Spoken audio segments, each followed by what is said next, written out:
Education हमें अपनी क्षमता की एहसास दिलाती है. It teaches us what we can do.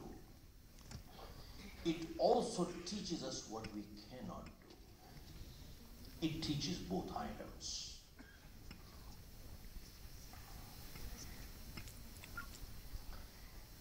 बहुत बारी एजुकेशन हमें अपना पोटेंशियल बताती है और बहुत बारी it also teaches us our limitations too. It boxes us in.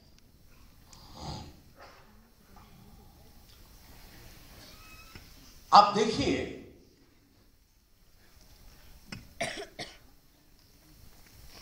who gave this world the V8 engine?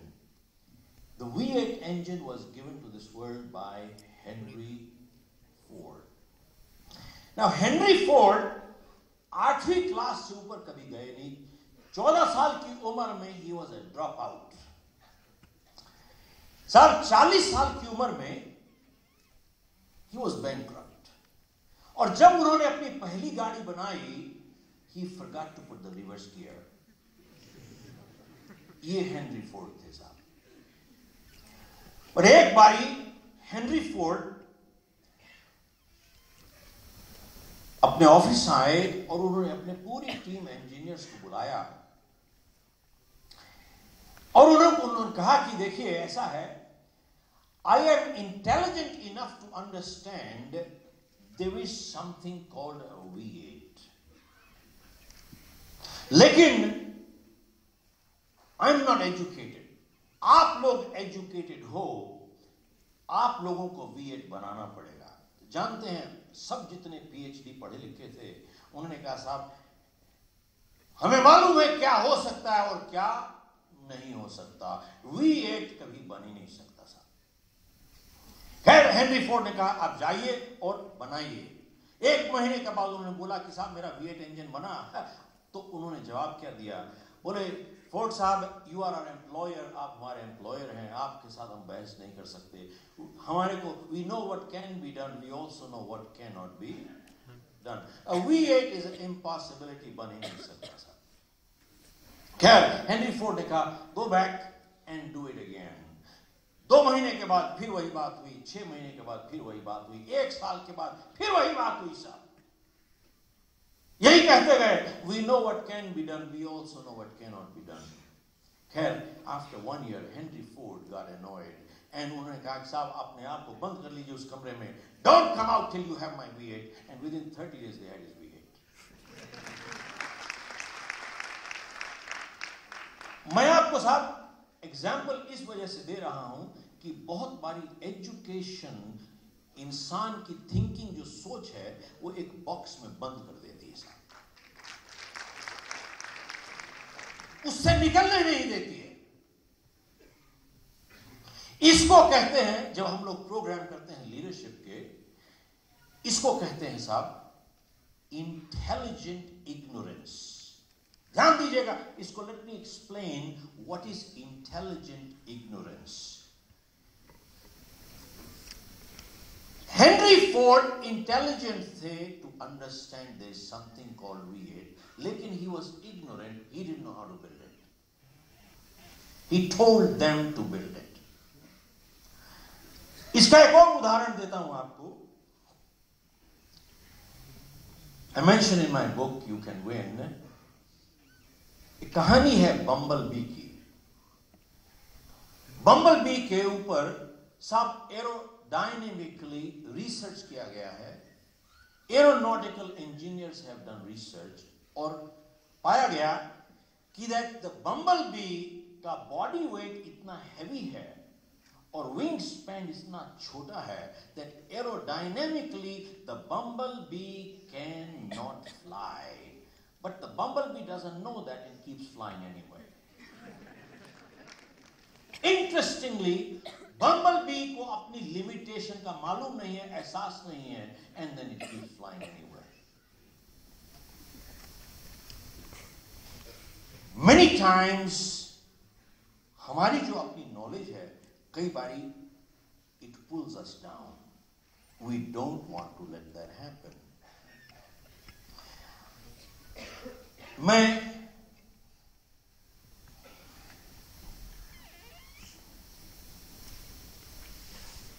Nineteen 73 जनवरी, मुझे बहुत क्लियरली याद है, हम लोग की कोल माइंस थी इंडिया में और वो नेशनलाइज हो गई।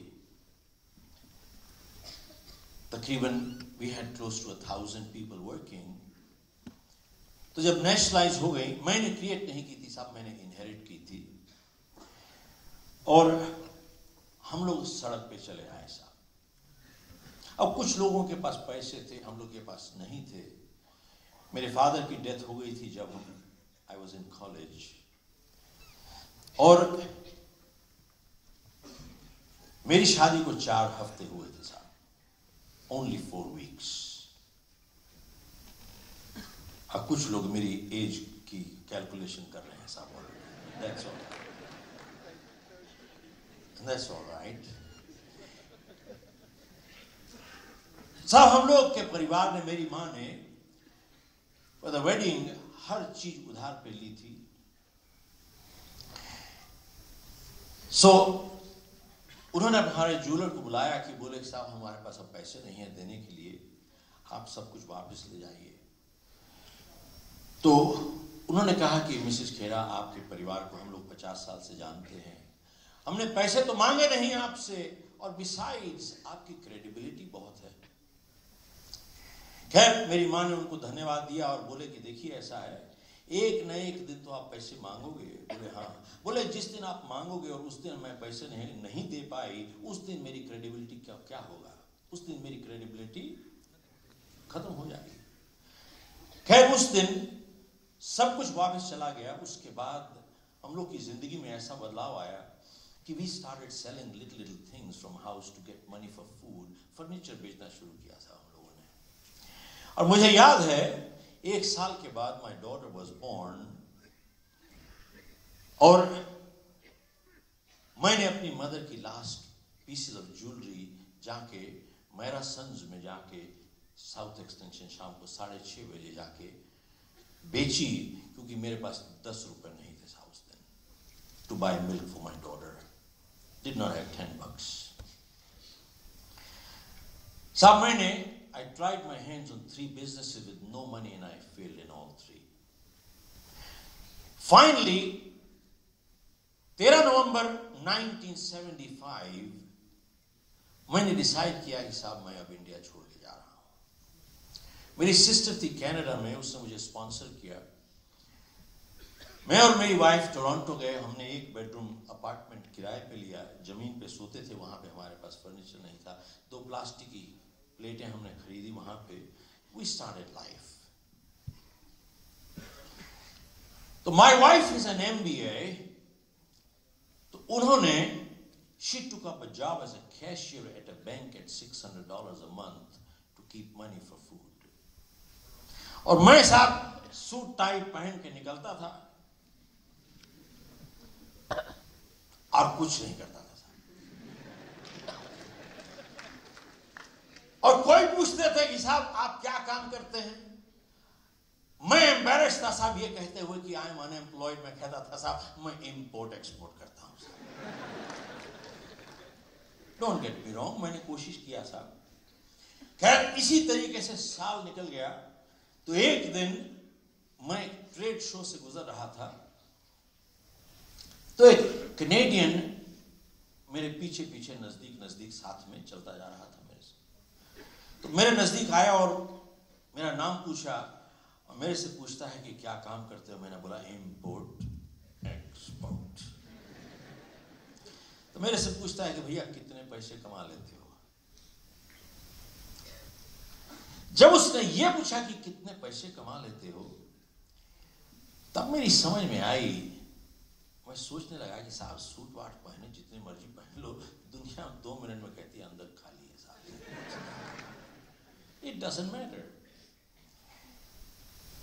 तो मैंने कहा साहब इससे आपका क्या लेना देना है। खैर हम लोग जैसे दरवाजे से निकले, मैंने उसका नाम पूछा, उसका नाम बिल वियर था। तो मैंने कही भैया तुम क्या काम करते हो?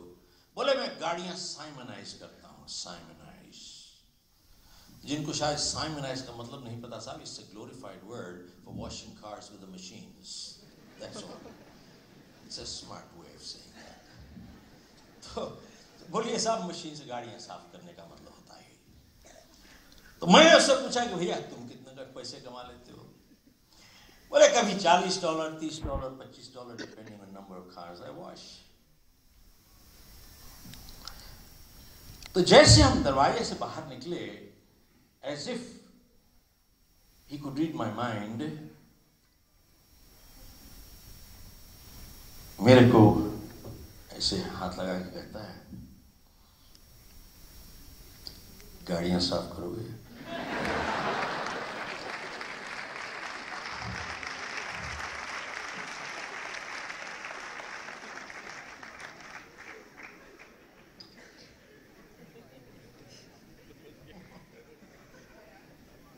अब मैंने भी सोचा भाई खाली पेट कब तक चलेगा। तो मैंने कहा भैया क्या पैसे दोगे? बोले $5 काटूंगा केमिकल के, बाकी आधे आधे बांट लेंगे। तो मैंने बोला कब से शुरू करें? बोले कल से। तो फिर मैंने उससे पूछा कि भैया गाड़ियां धोना कोई हाईटेक थोड़ी है जो जॉइंट वेंचर कोलैबोरेशन चाहिए तुम्हारे को? अरे तुम अच्छे पैसे बना रहे हो, बांटते क्यों हो? बोले भैया गाड़ियां धोने अकेले में टाइम नहीं गुजरता, कोई बातचीत करने वाला मिल जाए टाइम निकल जाता और कोई बात नहीं, इसलिए पैसे बांटने को तैयार हो गया था। मैंने कहा ठीक है। खैर दूसरे दिन गए हम लोग, $25 बनाए साहब। अगले दिन गए $40 बनाए, $25, $30, रोज थोड़े थोड़े पैसे बनने लगे, कुछ घर के लिए खरीदने लगे। तभी मैंने अखबार में एक इश्तिहार देखा कि कुछ एक्स्ट्रा पैसे बनाना चाहते हो तो घर घर जाके वैक्यूम क्लीनर डेमोन्स्ट्रेशन कीजिए। तो मैंने कहा साहब ये बढ़िया है, दिन में गाड़ियां साफ करूंगा, रात को डेमोन्स्ट्रेशन करूंगा साहब। मैं चला गया वहां पे 200-300 लोग थे वहां पे। उन्होंने खूब पेप टॉक दी साहब, खूब मोटिवेशन बना के, और बोले साहब ये है किट वैक्यूम क्लीनर, और घर घर जाके वैक्यूम क्लीनर डेमोन्स्ट्रेशन कीजिए, और हर डेमोन्स्ट्रेशन आप कीजिएगा आपको $5 मिलेंगे। वाकई में इतना मैं ना समझ था कि मैंने वाकई में सोचा कि सिर्फ डेमोन्स्ट्रेशन ही करनी पड़ती है, बेचना नहीं होता आपको।